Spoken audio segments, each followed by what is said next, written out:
नमस्कार, आप देख रहे हैं 10 में तब मैं हूं आपके साथ विवेक शांडिल्य। सबसे पहले जिक्र उन खबरों का जो शो के दरमियान हम आपको दिखाने वाले हैं। बात करेंगे बंगाल की, जहां टीएमसी नेता अब धमकी पर उतर आए हैं। इसके अलावा मिथुन दास से आखिर दीदी को क्या खतरा है, सवाल होगी बंगाल की राजनीति की।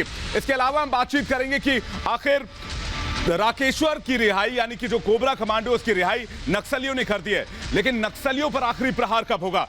साथ ही बात होगी सचिन वाजे और प्रदीप शर्मा के गठजोड़ की। ये वसूली गैंग कैसे काम कर रहा था, एक बहुत बड़ा खुलासा। इसके अलावा आपको बता दें कि रिपब्लिक भारत आपसे जुड़े हर मुद्दे की आवाज उठाता है, तो आप भी अपनी आवाज उठाएं और अभी जाएं कू ऐप पर और रखें अपने विचार। हमारा कू ऐप का आज का सवाल है कि क्या टीएमसी नेताओं की बदजुबानी से दीदी को बंगाल के चुनाव में नुकसान होगा, तो वोटिंग करें कू ऐप पर जाकर। लेकिन सबसे पहले बात करते हैं बंगाल की। बंगाल में टीएमसी के कार्यकर्ता अभी तक धमकी दे रहे थे, अभी तक हिंसा करते नजर आ रहे थे, लेकिन अब आरोप टीएमसी के नेताओं पर भी लग रहे हैं।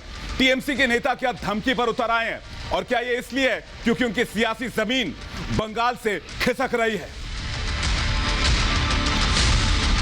ঠিক আছে, এখানে বিজেপি কোনো বন্ধ করবেন না, জায়গা গভর্নমেন্টের আপনারা থাকুন, গভর্নমেন্ট থেকে যা সাহায্য লাগবে এখন আছি আমরা গ্রিন বেল্ট পিছিয়ে আমাদের জানাও, আর যদি আমাদের বিরোধিতা করে আমরা সেখান থেকে উচ্ছেদ করব।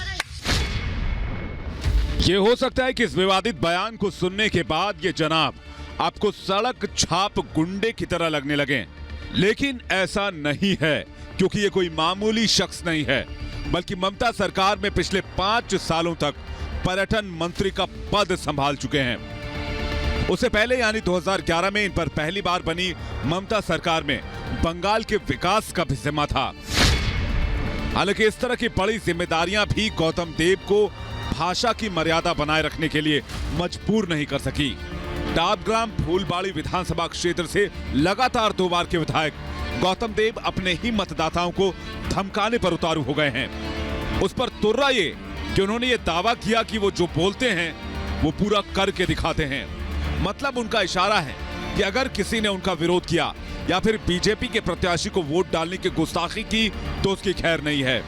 इस दौरान मंत्री तक रह चुके गौतम को इस बात की चिंता भी नहीं कि उनकी सारी करतूत पास ही खड़े एक शख्स के मोबाइल फोन में कैद हो रही है। আমি গৌতম দেব যা বলি তাই করি, আমার কাছে সব রিপোর্ট। আমি তো সন্ন্যাসী মানুষ, ওই সব সন্ন্যাসী আমি বুঝি না।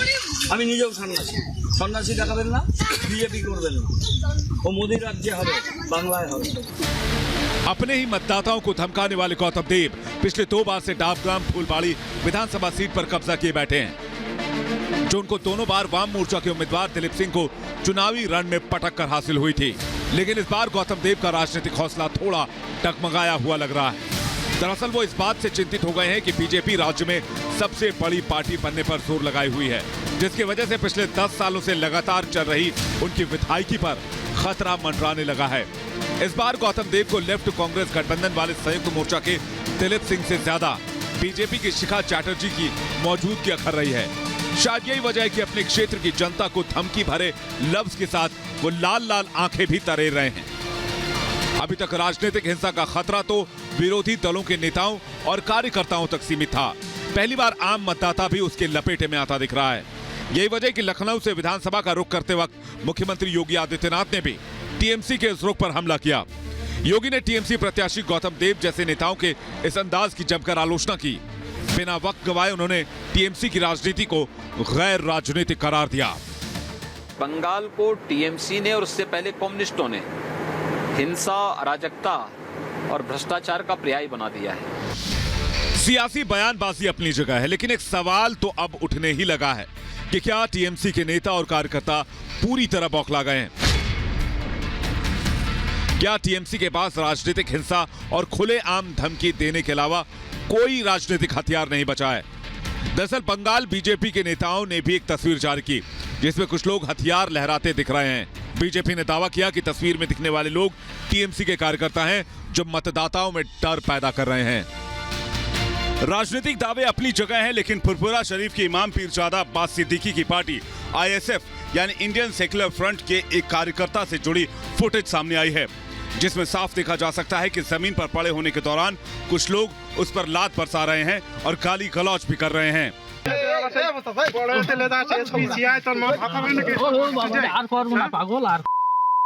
इन तस्वीरों के सामने आने के बाद एक सवाल जो सबके जहन में है कि क्या चुनाव जीतने के लिए टीएमसी साम दाम दंड भेद सबका सहारा ले रही है।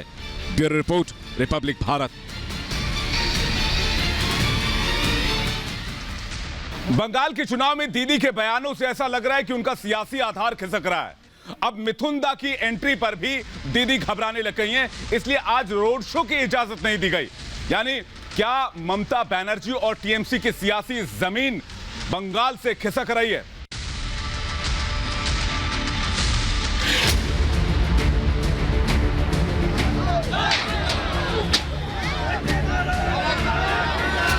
पुलिस रैली निकलने नहीं, हम लोग विरोध करने के, रिपोर्टर लोगों को भी मारा, हम लोगों को भी मारा।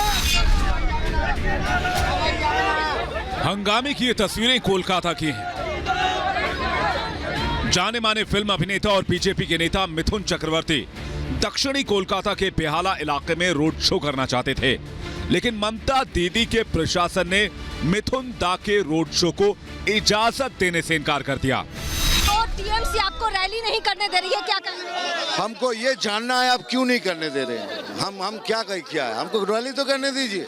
हमारे लिए कोई खतरा है? हमने अभी तक 37 रैलीज कंप्लीट किया है। हमने क्या किया? हमारे मुंह से कभी गलत लफ्ज सुना हमने? नहीं ना। जो सब बातें आ रही है वहां से ही आ रही है, तो हमको क्यों नहीं दे रहे? हमको जानना है क्यों नहीं दे रहे। मिथुन दा के रोड शो को इजाजत नहीं। कोलकाता प्रशासन ने कहा नो रोड शो। बीजेपी कार्यकर्ताओं ने किया जोरदार हंगामा।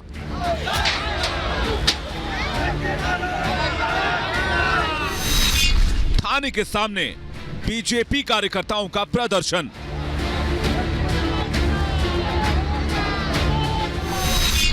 क्या बीजेपी से डर गई हैं ममता दीदी? मिथुन दा के रोड शो को इजाजत न मिलने के बाद बीजेपी कार्यकर्ता पुलिस प्रशासन के खिलाफ भड़क गए और स्थानीय पुलिस प्रशासन के खिलाफ जोरदार नारेबाजी होने लगी। बीजेपी कार्यकर्ता बैरिकेडिंग तोड़कर पुलिस थाने का घेराव करने जा रहे थे, लेकिन पुलिस बीजेपी कार्यकर्ताओं को रोकने में लगी रही।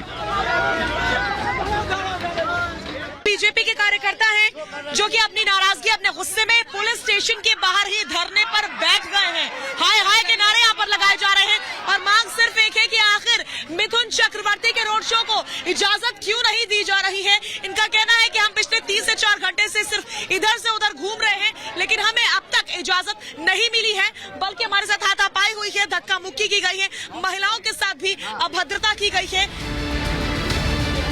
कार्यकर्ताओं के थाने के घेराव के बाद भी मिथुन दा को रैली की इजाजत नहीं मिली। मिथुन दा बेहाला पश्चिम से बीजेपी उम्मीदवार श्रावंती चैटर्जी के लिए रोड शो करने वाले थे। श्रावंती का तृणमूल कांग्रेस के कद्दावर नेता और राज्य के शिक्षा मंत्री पार्थ चैटर्जी के साथ कड़ा मुकाबला है। बीजेपी का आरोप है कि बंगाल का पुलिस प्रशासन अभी भी तृणमूल कांग्रेस के दबाव में काम कर रहा है। हालांकि इससे पहले मिथुन दा ने बिष्णुपुर विधानसभा क्षेत्र में रोड शो निकाला था और उम्मीद के मुताबिक उनकी रैली में समर्थकों का भारी रेला उमड़ गया था। तो क्या मिथुन दा के समर्थकों के रेले से दीदी डर गई हैं? Bureau report, Republic Bharat. 3 अप्रैल को हिडमा को मारने के मिशन पर निकले कोबरा कमांडो राकेश्वर सिंह नक्सलियों के कब्जे में आ गए थे। रात की बात यह है कि उनको रिहा कर दिया गया है और सकुशल उनकी घर वापसी हो रही है। लेकिन सबसे बड़ी बात कि आखिर नक्सलियों पर आखिरी प्रहार कब होगा। सुकमा बीजापुर में 3 अप्रैल को सुरक्षा बलों और नक्सलियों के बीच मुठभेड़ हुई थी। उसी दौरान नक्सलियों ने कोबरा के जवान राकेश्वर सिंह को बंधक बना लिया था, लेकिन आज नक्सलियों ने राकेश्वर सिंह को रिहा कर दिया। राकेश्वर सिंह को छुड़ाने के लिए सरकार ने एक टीम का गठन किया था, जिनकी वजह से सैकड़ों गांव वाले की मौजूदगी में राकेश्वर सिंह को रिहा किया गया। नक्सलियों के हाथों रिहा होने के बाद राकेश्वर सिंह को बीजापुर लाया गया, जहां उनका मेडिकल चेकअप किया गया। राकेश्वर सिंह की रिहाई की खबर सुनते ही जम्मू में परिवार वालों में खुशी की लहर दौड़ गई। उनके परिवार वालों ने खुशी में मिठाइयां भी बांटी। राकेश्वर की पत्नी ने कहा है कि आज उनकी जिंदगी का सबसे खास और अहम दिन है। कैसी ठीक है थोड़ा बुला देने डॉक्टर साहब, मैं उधर जाना है। अच्छा, लेकिन तो तुसी मतलब ये सीआरपीएफ ने बड़ी कोशिश की ਤੁਹਾਨੂੰ ਛੁਡਾਉਣ ਦੀ ਤੇ ਹੁਣ ਤੁਸੀਂ ਜੰਮੂ ਕਦੋਂ ਆਓਗੇ?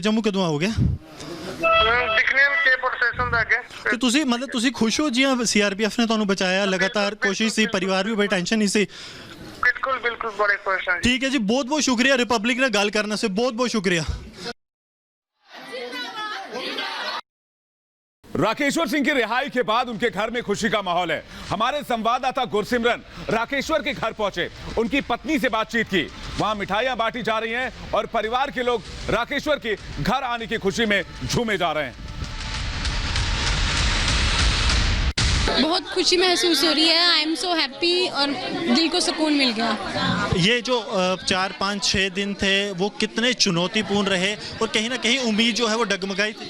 हाँ हाँ, संडे को डगमगा गई थी, बाकी ठीक था। मतलब डर चुनौती तो थी बट डर भी था, पर पेशेंस भी रखे।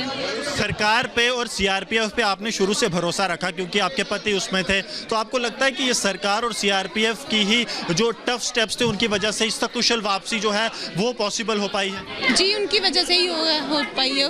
हम तो कुछ नहीं कर सकते थे, वह सरकार ही कर सकती थी। तो आपको लगता है कि जिस समय आप थोड़ा ऐसे लग रहा था कि सीआरपीएफ हमें कुछ बता नहीं रही है, तो उस तरफ कई बड़े स्टेप जो हैं वो लिए जा रहे थे जो आपको नहीं बता पाए?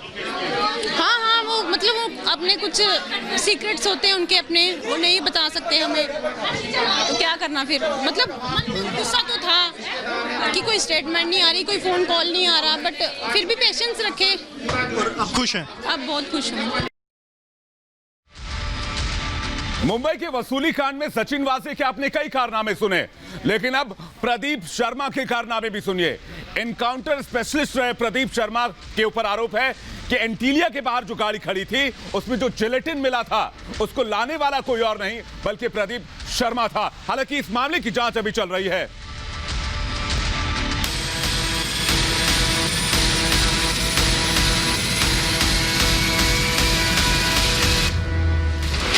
वसूली गैंग का बड़ा खुलासा, सीबीआई जांच पर सुप्रीम मोहर, वाजे के प्यादों का पर्दाफाश,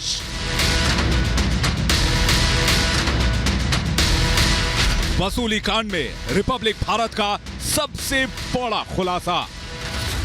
एंटीलिया के बाहर मिली विस्फोटक से लदी कार ने मायानगरी मुंबई में साजिशों का विस्फोट कर दिया और इस विस्फोटक साजिश में शामिल गैंग्स ऑफ वाजे के हर किरदार का चेहरा अब बेनकाब हो रहा है।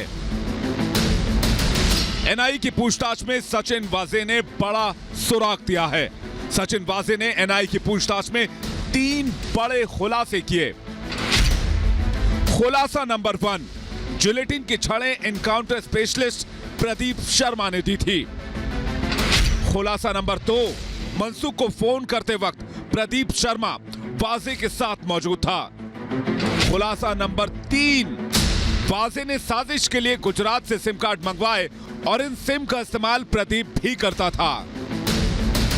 एनआई की पूछताछ में वाजे ने एक और बड़ा राज उगला है। उसने बताया कि मनसुख की हत्या के दिन भी प्रदीप से उसकी मुलाकात हुई थी और 3 और 4 मार्च को वो प्रदीप वाजे के साथ था। यहां तक कि जिस वक्त वाजे ने मनसुख को फोन करके मिलने के लिए बुलाया था उस वक्त भी प्रदीप वहां मौजूद था। सचिन वाजे के इस खुलासे के बाद वसूली गैंग की नींद उड़ी हुई है। वाजे ने एनआई की पूछताछ में इस बात को कन्फेस किया, इस बात को कबूला कि उसने मुलाकात की थी प्रदीप शर्मा के साथ। प्रदीप शर्मा जिलेटिन लेकर आए थे, जिलेटिन की छड़ें लेकर आए थे और आखिर इस पूरे एंटीलिया केस के पीछे कॉन्स्पिरेसी क्या थी, साजिश क्या थी, वो जानने की कोशिश एनआई की टीम लगातार कर रही है। अब एनआईए प्रदीप शर्मा के उस साथी की तलाश कर रही है जिसने उसे जिलेटिन मुहैया करवाई। यानी प्रदीप शर्मा इस साजिश की वो कड़ी है जो हर गुत्थी को सुलझा सकता है। दरअसल सचिन वाजे और प्रदीप ने 90 के दशक में साथ काम किया। प्रदीप शर्मा ने वाजे के साथ कई एनकाउंटर किए। वाजे का प्यादा विनायक शिंदे भी प्रदीप शर्मा का करीबी है। वसूली कांड की जांच की आंच से सिर्फ वाजे ही नहीं झुलस रहा, बल्कि इसकी आंच महाराष्ट्र सरकार और अनिल देशमुख तक भी जा पहुंची है। 100 करोड़ की वसूली के मामले में आज सुप्रीम कोर्ट ने महाराष्ट्र सरकार और अनिल देशमुख की याचिका को ही खारिज कर दिया। सुप्रीम कोर्ट ने सीबीआई जांच में दखल देने से साफ इनकार कर दिया। वहीं एंटीलिया केस के सवालों में घिरी महाराष्ट्र पुलिस और सरकार पर बीजेपी हमलावर है। महाविकास आघाड़ी कहते हैं, MVA लेकिन अब साबित हो गया कि ये महावसूली आघाड़ी है, MVA। वाजे का हर राज अब बेपर्दा हो रहा है। वहीं वसूली कांड में घिरा हर शख्स जांच एजेंसियों के रडार पर है और CBI की जांच में अब जल्द ही बड़े खुलासों की उम्मीद भी है। Bureau report, Republic Bharat.